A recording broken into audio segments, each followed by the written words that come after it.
রুকেয়া, আর যোগ শোনো, তোমার পেটে যদি গ্যাস হয় কিংবা পরোটাতে তেল বেশি হয় তাহলে আমেরিকা কি সেটা জানতে দেওয়া যাবে না। তারা যদি জানে তারা বলবে এখানে গণতন্ত্র দরকার।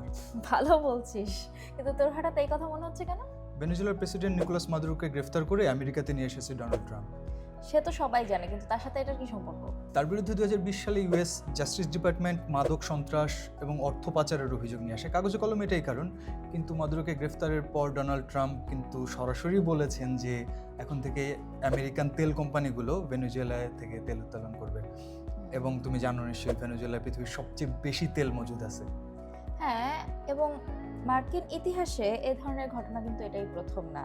ধর 1989 সালে পানামার ম্যানুয়েল নরিয়েগাকে বন্দি করে নিয়ে গিয়েছিল যুক্তরাষ্ট্র, এবং এই নরিয়েগাই কিন্তু একটা সময় সিআইএ এর হয়ে কাজ করত, কিন্তু পরে তার বিরুদ্ধে মাদক চোরাচালানের অভিযোগ আনা হয়। এছাড়াও আছে যেমন সাদ্দাম হোসেন, গণবিধ্বংসী অস্ত্র আছে বলে ইরাক দখল করে পরবর্তীতে সেই দেশের আদালত দিয়েই ফাঁসি দেওয়া হয়েছিল সাদ্দাম হোসেনকে। একদমই তাই, এবং কিন্তু পরবর্তীতে কিন্তু ফাঁস হওয়া নথিতে দেখা গেছে যে এটা ছিল শুধুমাত্র একটা অজুহাত। ভূ রাজনৈতিক প্রভাব আর ডলারের পরিবর্তে ইউরোতে তেল বিক্রির ঘোষণাই আসল কারণ ছিল।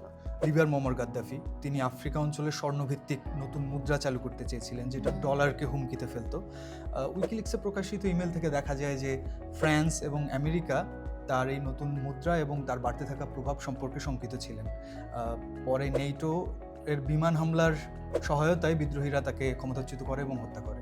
চিলির প্রেসিডেন্ট সালভাদোর আয়ান্দের কথা ভাব, 1973 সালে এক কুতে তিনি প্রাণ হারান। 2 বছর পর তদন্ত রিপোর্টে দেখা গেছে যে তিনি তামার খনি সহ বড় যেসব বাণিজ্যিক খাতগুলো রয়েছে সেগুলোকে জাতীয়করণ করতে চেয়েছিলেন, যেটা আসলে মার্কিন কর্পোরেট স্বার্থের বিরুদ্ধে যেত।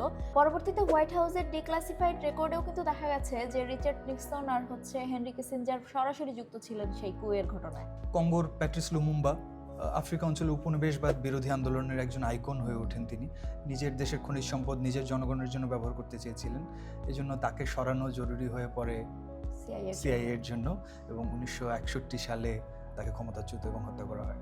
একদমই তাই। আর তার মানে বলা যায় যে অর্থনৈতিক স্বার্থ আর ভূ রাজনৈতিক প্রভাব খাটানোর জন্য যুক্তরাষ্ট্র এই ধরনের যে ঘটনা ঘটিয়েছে, বিভিন্ন দেশের রাষ্ট্রপ্রধানকে ক্ষমতাচ্যুত করেছে, এই জিনিসটা আসলে বেশ পুরনো। একেবারেই তাই।